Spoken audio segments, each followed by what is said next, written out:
everyone. Welcome to our first series of Horizons webinars with our different portfolio companies. I'm Miles Hugh. I'm the SVP over here at Redwood Trust Horizons, and I more or less run our investment division around our venture capital investments.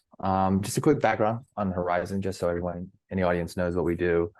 We're an innovation VC fund as part of Redwood Trust, and we look at making investments that really help our portfolio companies, or really our borrowers, grow their businesses.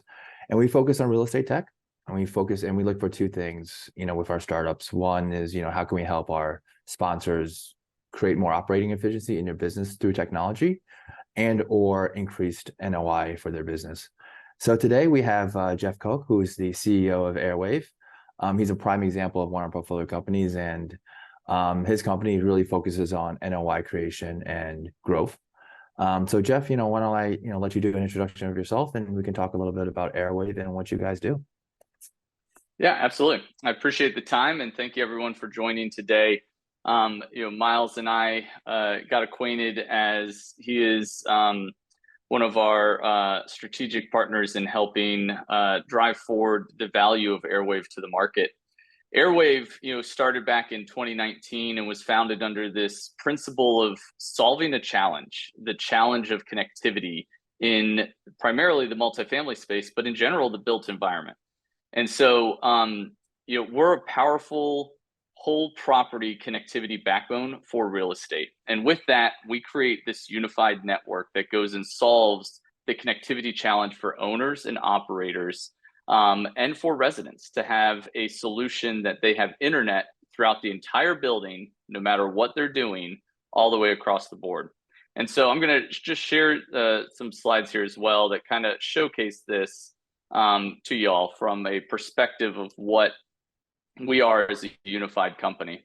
So we're the digital foundation for your building's technology. So as you guys think about the properties that you have, the way that you operate, owners have this desire to make their buildings smarter. They have desire to make their buildings more sustainable, and they desire to seek revenue through that process. And so we're helping owners do that through a wholesale model that we provide to them, that they then provide to the resident at a retail model, and they make this difference in NOI that Miles alluded to. And from that perspective, what the resident sees is an economies of scale and a discounted price that they get a more affordable internet solution across the entire building, not just in their apartment unit, but in the common area, in the gym, and other locations. And so this solution is solving that challenge of connectivity for owners across the board. Aerwave today, just to give a little bit of background here, is roughly in 79 communities.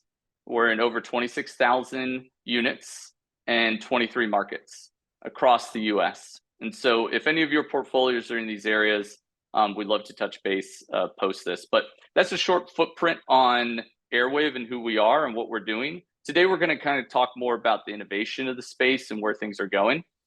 So I appreciate the quick view and into this, and I'll turn it back to you, Miles. Yeah, and Jeff, given your background as an owner and operator, prior to joining Aerwave, how do you define innovation, and how do you see kind of your company Aerwave contributing to that? Yeah, so for those that don't know me, prior to me joining the Aerwave team, I was with Mill Creek Residential, which is one of the largest multifamily developers, owners, operators in the space. I ran technology, the IT group, innovation, ESG, and then I created our community technology prop tech organization, really focused on expanding the competitive advantage that technology would have within our assets to provide revenue to the actual portfolio and to provide a better customer experience. I thought of everything from innovation across 4 different approaches, right? Does it create revenue? Does it create a cost efficiency? Does it create a better resident experience? And does it help me meet my sustainability goals? And so we at Aerwave try to focus on those 4 initiatives as the value that we bring to the ownership group in innovation. So like the product that we have today is focused on creating a sustainable network across an entire building that allows you to do some of these really innovative solutions on top of our innovative solution. So for instance, self-guided tour. a resident walks up to a building and doesn't have cellular connectivity anymore because the building is pure concrete, and they want to tour the building on their own. Well, Airwave's Wi-Fi solution allows them to have guest access right away, having this ubiquitous, seamless experience go through the entire building. An owner wants to be able to control their energy spend, and they want to know more of how they're using, thermostats in move-out situations. So once a resident moves out, the unit needs to be turned off, and we have a solution that provides blanket connectivity across the property that you can put occupancy awareness on your thermostats into the corridors, those type of things. What we do is enable all these other facets to it. So as a previous owner, I was running these type of initiatives, self-guided tours, energy management. I was trying to drive sustainable underwriting to our model. We actually wrote an underwriting model for one of our investors that invested in the Southeast region where we had hot temperatures. And in those corridors that we controlled the spend, and in those common areas that we controlled the spend, and in those vacant units where we controlled the spend, we could actually lower our spend by having connected thermostats. But the only reason we could have connected thermostats is because we had blanket Wi-Fi across those properties. So it's absolutely critical as the foundation to have this connectivity layer across the asset. Otherwise, we couldn't realize those savings. We'd have to go build a piecemeal system that may stand on its own and not be able to do that. So what we're seeing today is this opportunity to build that digital foundation, much like a building has a physical foundation. Right. And that's very interesting, because nowadays people have talked about as Wi-Fi and connectivity being the next and new utility, and much more critical to, quite frankly, our day-to-day lives than it was certainly 30, 40 years ago. Can you talk a little bit about kind of how Airwave works with potentially older buildings, or some case studies that you worked on where, we're helping upgrade essentially our infrastructure behind Wi-Fi? Yeah. So I'm going to pull up a couple other views here to kind of tie into that case study. So as I was talking about before, you're seeing these smart buildings increase, right? And so we have a case study that we did with one of our partners out in the DC Metroplex, where they were trying to do smart connectivity. And in this view that you see here, $100 billion are going into smart buildings today. And that's only going to increase over the next few years. And they didn't have a solution to connect that smart community together, and they knew they wanted managed Wi-Fi. And so we came in with them and designed out for their community exactly where the Wi-Fi would go, what that heat map would look like, how we would connect the infrastructure throughout the entire building together, and what that user experience would be, and how we would market to those users. And so this particular community was managed by Greystar. It was formerly Wash REIT. They rebranded recently to Elm. And 523 units, 7 buildings, 1 amenity area. And what Airwave did is built a capital project that would go and install all the underground wiring to connect all those buildings together, connect the parking garage, connect the access control doors, and then run wiring throughout the building to install Wi-Fi access points so that we could propagate Wi-Fi signal throughout the building, and did that capital project to install all of that. And in that time frame, it takes about 5 to 6 months to make that installation complete. And then you go live with the property and roll it out. And once it's live, the residents get an instant move-in experience. And so when they move into their unit, or they're already there in their unit because this was an active building, they get a QR code that they scan. They go directly to the Airwave portal. They say, hey, I want internet. I live in this unit. We authenticate them against the owner's rent roll to say who they are is actually the person living in that unit. And then we roll them out a software experience that gives them their own SSID that allows them to have control of their network. They have a portal that they can do their password resets on, and they're up and running in seconds. And they have internet connectivity not only in their unit, but throughout the entire building. And this particular use case was really beneficial because it showed the advantage of our retrofit construction. So while doing renovations in a new build is relatively easier, a retrofit space is much more difficult. Right. And it takes more planning and coordination, and we had to work with the owner and all that.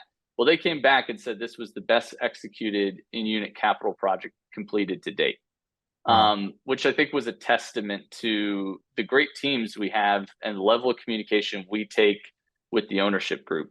One of our mentalities at Airwave is to try to breed this owner's mentality Right. throughout the entire team, right? And that whether you came from a prior owner, as we have many on the leadership team that have, or if you haven't, that you still think like an owner thinks. Like, what Right. matters to you? No one Right. wants this burden of, Wi-Fi, right? Yeah. Or they don't want to be viewed as the person selling it, right? Yeah. They want Airwave to play our role. And No, so absolutely. building that partnership is fundamental, and having an open line of communication is really what was the success of this project, and kind of pushing it through the process, being highly communicative and a high touch environment with that ownership group.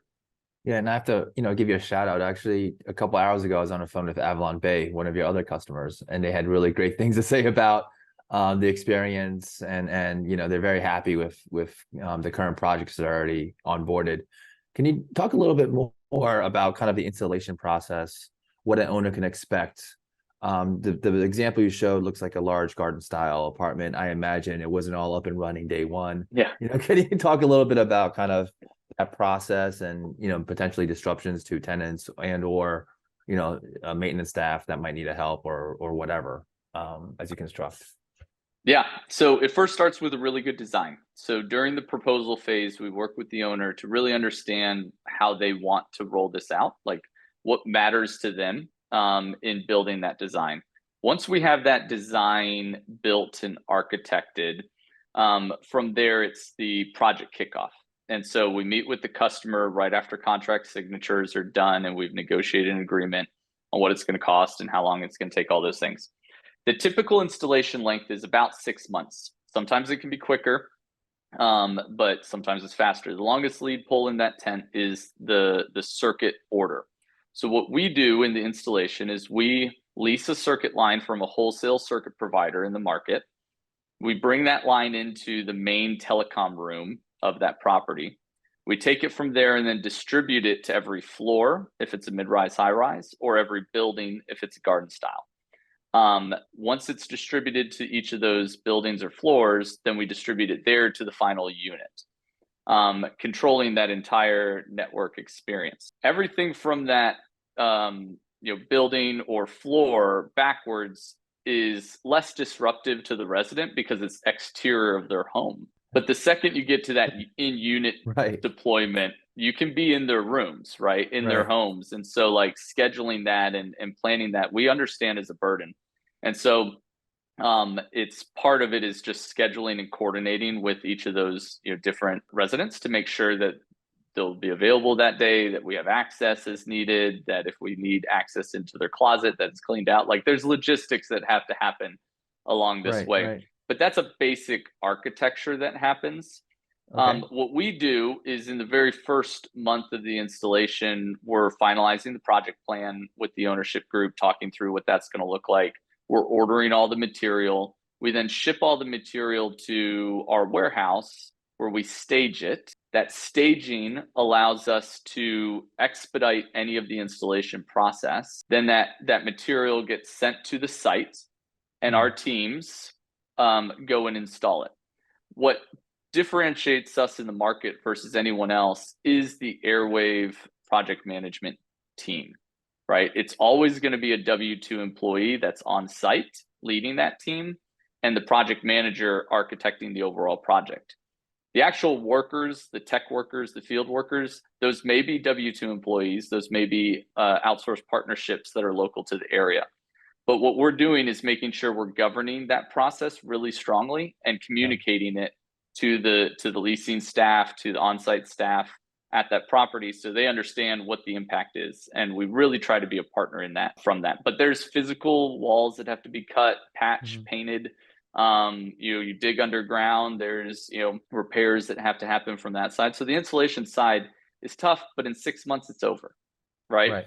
Right. and it's behind you, and that process is a one-off, and now you have infrastructure Right. that is there for 30 years, right? Mm. Cabling doesn't go bad in many people's career lifetimes, right? And so now you have this physical asset that you get to take advantage of as an owner, that you own and control, to be that fourth utility to the residents, to be that experience that they desire to have of this seamless connectivity across the property. Right. Just from a CapEx perspective, I'm sure it's different for all projects, but how much are you estimating per unit, per door? How do you guys think about that? I imagine there's some sort of scaling, because I'm sure many of our owners would be interested in this type of stuff. But Yeah. this year is tough, right? CapEx budgets are tighter, and obviously markets are tougher. So just curious how you navigate through those processes. Yeah, absolutely. So there is a capex, and we don't deny that that has to be paid one way or the other to get it done. But on average, you'll see that roughly around $1,500. Sometimes it can go higher on a garden style asset versus a mid-rise, Is high-rise. that per door or Per per unit, unit? per Per unit. unit, Okay. yeah, per unit. We average on our booked units to date, roughly 316 units per building, or per contract, and so that's kind of the average that you see in the space. There are some that are lower, 150, some that are higher. We have a 1,600 unit building, right, or property. And Wow. so it's important to notice the difference in size and how it operates and how it affects you. But that $1,500 is kind of your CapEx fee per unit. Okay. Well, when you multiply that out over 300, doors, then the question becomes, well, that gets expensive. Am I going to be able to recoup my cost? Yeah. Right. Absolutely. And so that's where the reoccurring side comes into play. Right. So what we do is we offer a wholesale reoccurring rate to that ownership group. That's going to be between $15 and $20 a unit per month. That is charged to the ownership group. The ownership group then turns around and charges a fee for 1 gigabit internet up and down to the Mhm. resident of roughly $70 a month. So they're going to make between $50 and $55 a month in NOI that plays directly into that payback period of the capital cost, right? So if the owner chooses to fund the capital cost themselves, they're going to get that rate that I described before, and then they're going to have a payoff period to that, 2.5 years payback Right. with IRRs in, the 70%, maybe higher, Yeah. depending on what you're looking at from that side. We also do offer, though, financing. So we do a third-party financing, where if the owner is unable to pay for that upfront CapEx cost, we have a financing offer through a third party that we work together with that will actually finance that equipment and Oh, the great. installation as a whole, so Mhm. that the owner could still move forward with this, but instead of making the 55 to $50 NOI range, it may be closer to 30, 20 to 30, right? Right. Right. Depending on where you're at in your eligibility for financing at that particular asset. So we do Got offer it. some options there to the different ownership groups. And they would finance 100%, or would they Yeah, typically? they could Okay, finance. that's Well, obviously, there's spectrums of if you want to sure. finance 50% or 100%, but most people go forward with, if they're going to finance, it's either 100% or they're going to pay 100% themselves. Okay, no, that's a really good option. And these days where debt is more and more expensive, and I think that that certainly adds a lot of value for folks who might want to onboard this. As an owner, have you seen kind of valuations on Airwave product as folks are either refinancing or selling their building? Are they able to capture that value as well? Yeah, we've seen a lot of people capture the value because it becomes a real asset in your building, right? Mhm. So when you're looking at that, and you do a 4.5, 5.5% cap rate, depends on where you are market wise with the cap rate today, but you're creating a value of about $15,000 per unit, Yep. right? And so you extrapolate that out over 300 units, and you're at $4.5 million in asset value. Wow. And we're seeing people tangibly get that in sales of their assets, because it has this real revenue tied to it. It's not this fictitious like operating efficiency that comes. It's real revenue, because internet is to many a utility. It's a Yeah. necessity of life Yeah. today. And so when your residents are paying that as part of their rent, as a line item in that rent, it makes that true value come to life. No, I think that's wonderful. And then especially I think solar has helped out prior generations. People have starting to learn how to underwrite solar on top of rooftops. And I think this could be another one where underwriters will start learning how to underwrite, manage Wi-Fi services. Can you speak a little bit about a tenant experience? Because I imagine there's some sort of turnover time, or at least switch over between, the old provider and Airwave. How does that view Yeah. from a tenant perspective? Yeah, so in a construction new build, we're typically the only provider on, and so the tenant experience is very straightforward from that. On a retrofit, there is a change, right?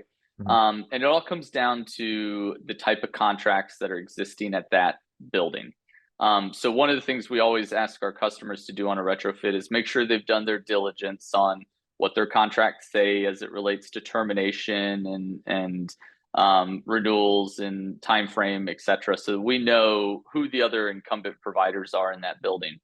Because one of the things that makes us unique in the market is that we'll actually do what's called an opt-in, Yeah. and you can install us while you still have other incumbent providers in that building, and we'll compete alongside of them. But typically, the hope is at some point in that contractual phase that we're going to roll this asset to bulk. Well, bulk Mhm. is a economic term, and so what I mean by bulk when I say that is that the residents are obligated within their lease agreement to utilize our service. Right. So this is where, to your point of the resident experience, it's important to understand of what is the lease amendment that they're signing if it is a part of their rent, and is that based on them having a lease renewal or a new move in or a unit turn. All those things factor into the type of proposal that we put in place with that ownership group. So that could get into the minutia of the detail there, but the Yep. idea is that we are flexible in determining what makes most sense for this particular property. We have some properties that say my contract expires November 1st, Airwave starts November 1st, and that's it. We just swap everyone over. And that takes a lot of communication strategy to the residents to make sure they know what's coming and how they get internet. But this is where our instant on registration process really benefits those residents, that even if they didn't know it was coming and they get to that day and they've lost internet from the incumbent provider, it's a 5-minute process to get internet from Airwave. And so it doesn't take long to go down that path. Um, so, but again, to step back to the entire experience, whenever that is determined that they're going to need internet from us, or they're choosing to opt into our service over another, it's an online application, or they can call into our customer service team and do it over the phone. And they go through just a few step process to say who they are, and their email address and phone number. And that allows us to then authenticate them in the rent roll that the property keeps. We do a 2-factor authentication to validate them. Once we've done that, then we can say, okay, you're ready to register.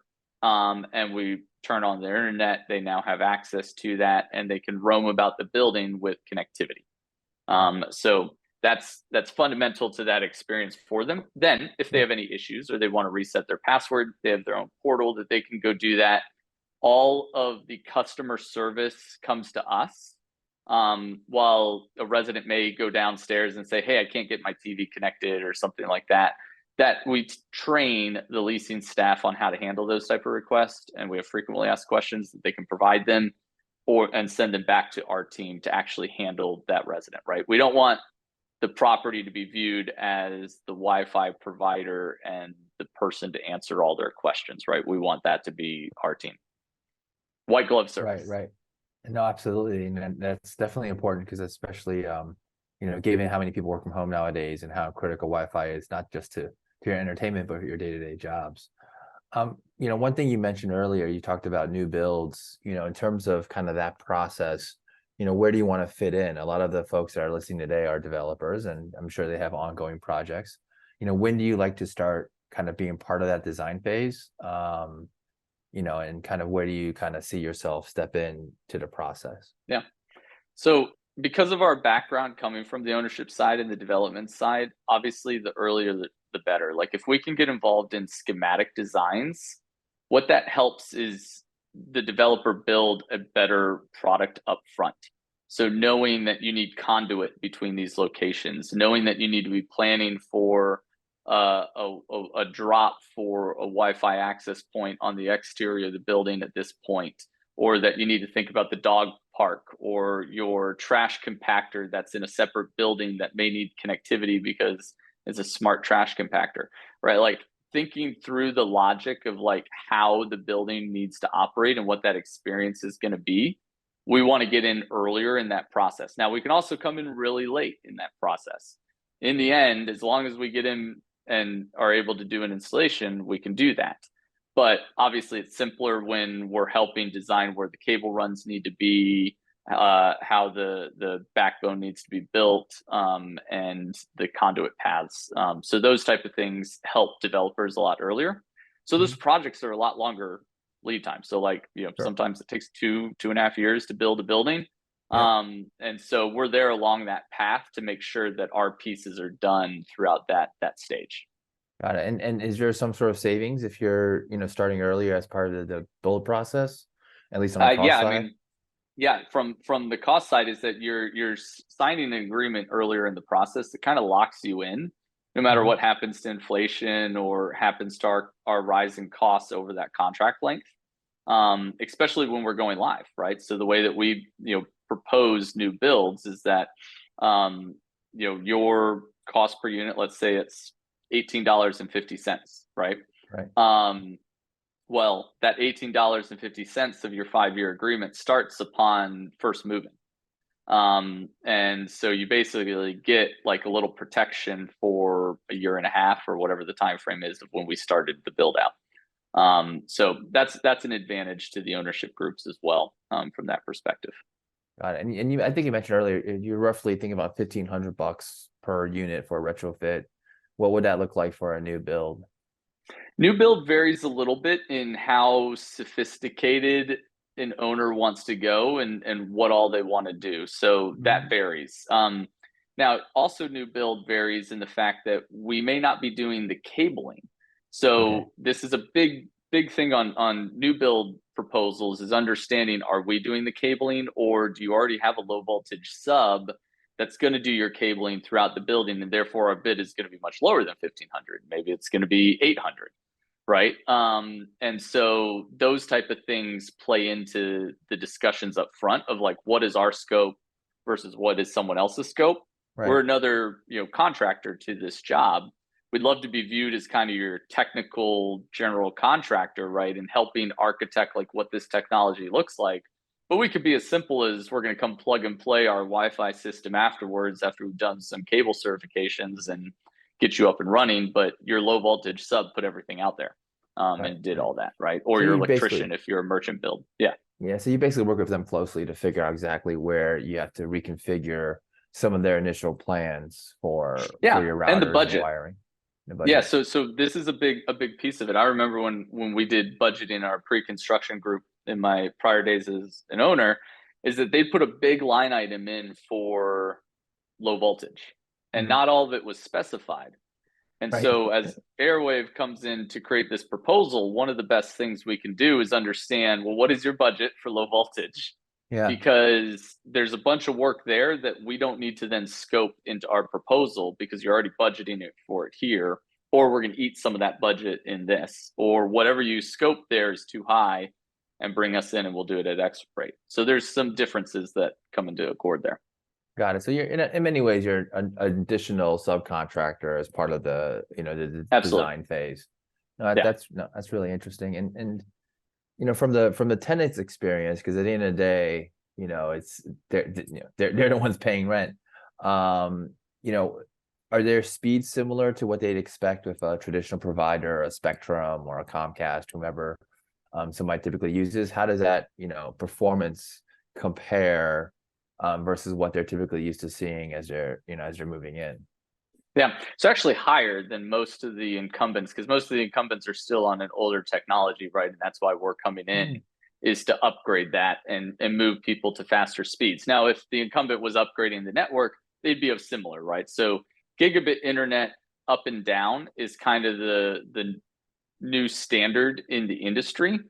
While it's a lot of internet, right? Right. So if you have a gigabit internet at your house, you're not using a gigabit internet at your house, right? I What does think that at translate? my Like, is that like, yeah 10 kids on Netflix? Like, what is that? Like, how yeah do I? it's more than that. So I have 60 connected devices in my home. Okay. Okay. At any given time, 60 connected devices across my house, You must have a and large my family, Jeff. I do. I have 4 kids. But then it's all my cameras and security systems and door locks and other things that I've teched out on, right, in doing um light switches, etc. But in that, those connected devices don't eat up that much bandwidth. Like, of all Mhm. my devices, my video surveillance devices eat the most bandwidth up, right? And Okay. even then I average well below a gig utilization, right? I'm closer to 150 meg with some Oh, wow. spikes that happen at times, Right. right? So that general utilization is still very different out there, and this is a big thing, that a gig looks really good from a marketing side, and people want that and they want the growth potential, but most of our devices can't even handle a gig still yet. You get a lot of these older phones or computers and they can't get a gig, and they can't get a gig over Wi-Fi. They can get a gig Right. if they're hardwired, if they're Mhm. newer, but over Wi-Fi they're still averaging between maybe 400 and 600 meg. um, and that's just the download speed. That doesn't actually compute the full amount of bandwidth being used. So Right. there's some interesting ties there. But yeah, it from the market perspective, most people that are doing build outs now are doing a gig. And then most of the historical is less than that.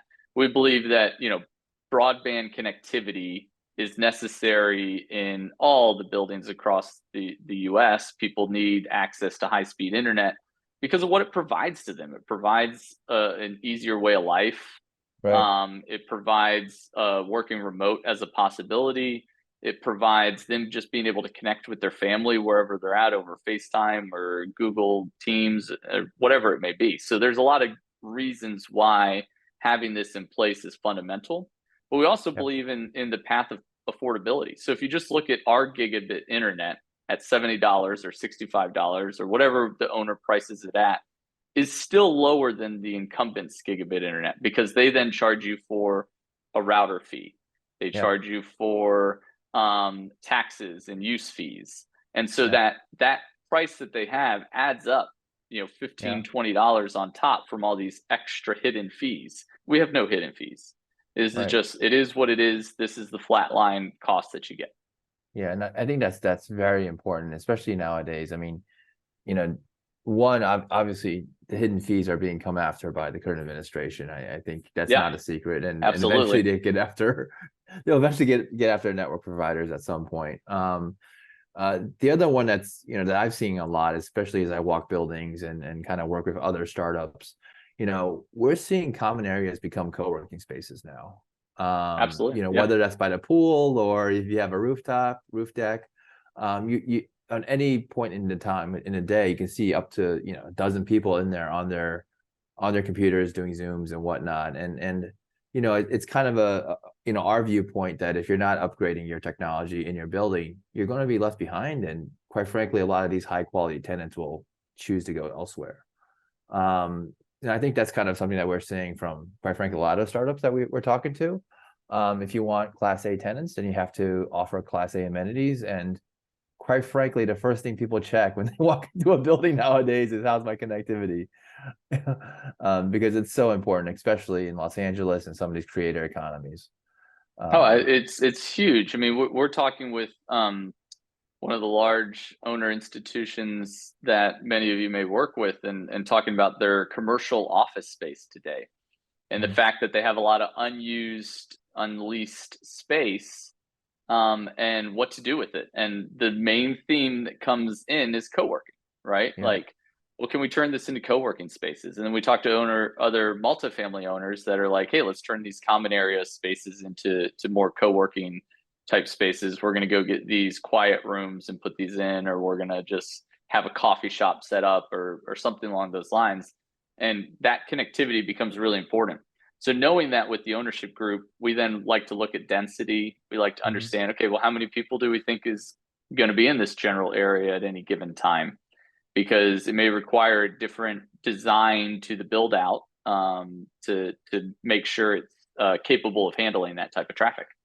But it's a rising trend for people working remote. No, absolutely. And then, there's really no sign of that stopping. So I think that's what you guys are offering. I think is a great technology product for people, quite frankly, who nowadays need Wi-Fi 24/7, as opposed to the olden days where you just needed after work to watch some Netflix and browse the internet. The Yeah, world, quite frankly, has changed in many ways. yeah. Can you talk a little bit about your product roadmap and kind of what exciting other features that you guys are developing, that you're seeing being implemented or even being asked for from your customers? Yeah. So the number one thing that our customers ask for is an owner's dashboard, right? And so the idea of Mm, this is transparency, mhm, understanding what is happening in their particular building from availability and connectivity. And they want to know that if we sign up for this type of service that is different than what a traditional telecom provides, like, is it working the way we hoped it would? And so they're looking for that type of visibility into it. And so we're releasing that into a beta test this fall, and moving into official product release in Q1 of next year, where we will be able to showcase at a very granular level how the property is actually operating. This is the foundation to kind of a future development of data analytics that we will be releasing probably later next year. mm, And what I mean by data analytics is, if everyone's connected to the Wi-Fi, I know how they move, where they move, how long they stay in certain areas.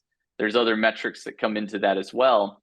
But we can showcase that to the ownership groups as to how their building's being utilized, mm. and how long people stay in the gym, and who comes to the gym, and how frequent, and is it used as much as they think. And this may change the way that we develop in the end, Yeah, right? If we absolutely. know the gym is only used between these hours, and it's only used by this many people, and it may change how we think about different things, right? So Yeah, we yeah, believe that will be a huge opportunity for us in the long term, is the data analytics and what can come from that. yeah. Additionally, is the enablement of all these other services, right? So, like, if Mhm, you have an energy management service with connected thermostats, or you have a leak detection system that rides our network, or um, you have access control that utilizes our framework, or video surveillance. You kind of want to know as an owner, like, are those networks up and down? Like, how are they working? Like, we're right. providing that type of transparency in the product. But then there's some adjacent products that really work well for owners to realize additional revenue. So those Mhm, adjacent products look like rooftop cellular, 5G offloading, cellular offloading, where we move our network to more of this type of converged network that mm, allows for these other types of mediums, such as 5G or CBRS, which is a spectrum of 5G, to be able to be utilized and revenue gained from those, mm, as a path forward. And so it's something that I think is an opportunity for owners to realize that having this base digital foundation can be built upon, right. and more can come from it. And it's not just the path forward that we see from residents and providing them a better experience and giving them a really good product that enables their asset, but it's like, what other things can we do to enable technology needs across the portfolio and still justify that investment, right? Yeah, Because in yeah. the end, the revenue that is sought by the ownership groups that come from this platform, it's to pay down the investment that they made, right? And to enable all these other investments that they want to do to improve that resident experience. So we got to look at it from the right lens. It's not just about making money, because if that is, that's not enough for the residents to also benefit from it, Right. or to the owner to see all these other sides. So it's taking it to that next level that's important. Yeah, and you said a couple of very interesting things, and I would love to dig in a little bit. I mean, the first one around kind of usage of the building, I think that's very interesting. I mean, typically, people send surveys and try to evaluate and guess. Sometimes they look at key swipes, right? If you have a Hmm. fob-enabled building, to try to sort out where they want to spend CapEx budgets at the end of the year, right? There's always there's always more need to be done than there is budget, right? So, owners are constantly prioritizing how they want to spend. So, with your kind of data analytics, it can be very helpful to help guide where those CapEx money goes to, within the building. Maybe you're right, it's not the gym. You should not be adding more machines. You should be turning that into something else. Which I think a lot of owners, don't have insights to until it's quite frankly too late, and until they start seeing more turnover. Yeah. Yeah, so I think that's Data very is interesting. all about insights, right? So it's getting the facts out there of like what is actually being used, and then what do we do with that, right? Hmm. There's future things as well as how does AI tie into that, right? Hmm. And take all these behavioral analytics that you could see. So if I lived in unit 701 and every day at 7 a.m. I come down all 7 flights of stairs, not the elevator, and grab coffee, and then I walk back up the stairs, and then I take out my dog to the dog park, and then I go to the gym. Um, Taking that and then aggregating that with everyone else's kind of behavioral analytics, like what does this tell us about the community itself and the health of it, Yep. and the residents' lifestyle and all those things, and then how does that tie into maybe some of our ESG type initiatives with like Fitwell Right. and how Fitwell's used. Like, does the staircase actually ever get used? Right? Like part of Fitwell is like making sure there's always access to staircases. Well, you know, understanding that we can put data behind that and then publishing that in your own ESG reports. Yeah, I think that's really important, especially as we kind of have the ability to understand people better and kind of think about how our built environment, how we can actually, be a little bit more environmentally friendly. And I think those types of analytics help us think about, what to do. Many of these buildings have commercial spaces inside of them, like, 1,000 square feet of retail. And how do we position that to properly serve the building? I think is all, very, very important as well. Can you talk about a little bit more about kind of this idea of sharing the Wi-Fi on the rooftop with, now more and more connectivity is needed, certainly in the urban centers. In the future, could you kind of rent out your spectrum potentially, or at least with the fiber that you're using and the building level? Yeah. So let me give you kind of a detailed view to this. So this is more approach towards high urban core markets, right? Hmm. So where there is a bunch of rooftop spaces. Um, but it's kind of twofold. One is that you can be up there on the roof receiving signal. So Hmm. let's say, one of your competitors is down the street, and they need internet connectivity, or they want to offload connectivity, right? So Right. they could shoot their signal to your transponder, it receive it, and then take it down your fiber backbone and out the street, Oh, right? wow. Well, to do that, Wow. they'll pay you to do that, Right. right? In that, or maybe I have as Airwave multiple assets throughout the you know environment, and I want to be able to propagate signal to all those assets. Mhm. Well, by doing that, I can maybe lower the rates now to all those assets because I'm taking one signal that costs a lot and then distributing it down, right? Right. So passing an advantage over to the ownership side from a different perspective. Right. Um, then there's just others that look at it from just true redundancy purposes. Hmm. Of if I have a building lit up with fiber from the ground, well, what happens if the building next door is doing construction and the backhoe hits my fiber line? Right. Right. Well, maybe all my lines were in the same spot, right? So if I have a backup line rooftop mounted out, it's wireless. It allows that connectivity to be consistent and persistent throughout that process. So there's some opportunities there in what rooftop allows Yep. long term, both from a Yep. versatility and redundancy perspective, but also from an opportunity perspective as it relates to potential revenue. Then you get into Absolutely. just 5G as a whole on the Right. roof.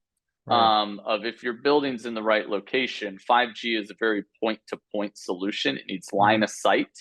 Yep. And therefore, can we enable, outside 5G access, but also can we take 5G from the external and bring it in building? Because it doesn't Mhm. come in building on its own. It's not like your LTE network that works when you're in interior walls. Like, you need a point-to-point visibility to get it. Yeah, right. So most of what you see when you see your phone say 5G is kind of marketing spam today to begin with and spin. But when it actually has a direct signal to a 5G device, can we do that in building? And this is kind of the future of what I was talking about with converged networks, Yeah. riding both our neutral host network throughout the entire building. Yeah, and then that's kind of what we're seeing on the, on a VC side too, on the investment side, is there's more and more technology coming out to create smaller repeaters, transponders that you can quickly and easily attach, to help actually brings 5G signal, especially in the urban areas where it's, quite frankly, the real estate to build towers is very, very hard to come by. And quite frankly, we've seen it in solar and electricity, right? People, selling it back into the grid and getting paid for that. And then, it wouldn't be a surprise if Wi-Fi would be the next stage in development. So I think connectivity goes beyond just Wi-Fi, right? So one of the things that right. we need to realize is that while we primarily talk about the Wi-Fi and the experience the Wi-Fi provides because it is so fundamental to our life, we also do hardwired connections. Like, Right. when the leasing office has a phone in there and we need to put a hardwired connection in, we do. But then we also have this view towards hubless, that is, our device has different protocols like LoRaWAN or Zigbee or Z-Wave Mhm. that we can receive other connection types to smart devices or management devices that allow us to create this hubless environment long term. So there's some other interesting things I think that will evolve in the product as we go because of its versatility.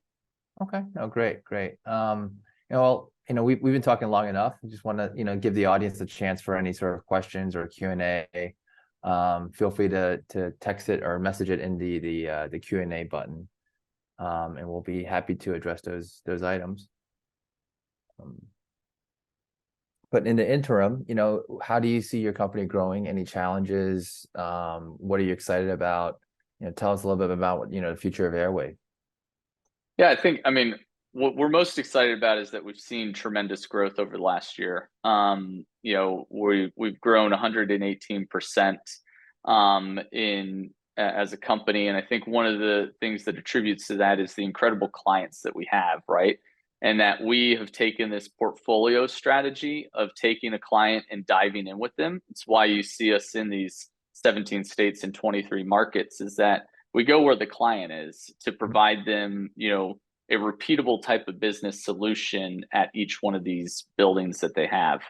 And so that's important for us, and will continue to be important for us, is the growth with our clients. And we're seeing not only clients saying, okay, here's the first few that we're going to test with, okay, here's the next few we're going to do after the test, to, okay, we're going to roll out our whole portfolio and this is what it's going to look like, right? We're starting to see that gear up and push towards that direction across many of our clients. And so that's really exciting. I mean, we have a lot of great people working at Airwave. We have a lot of really good client relationships due to the relationships we try to focus on. And I think we'll continue to see that evolve over the course of the next year, because even when the economy gets tight like it is right now, and you see your rent start to slow down in rent increases, this is where solutions like Airwaves can really make a deal accretive.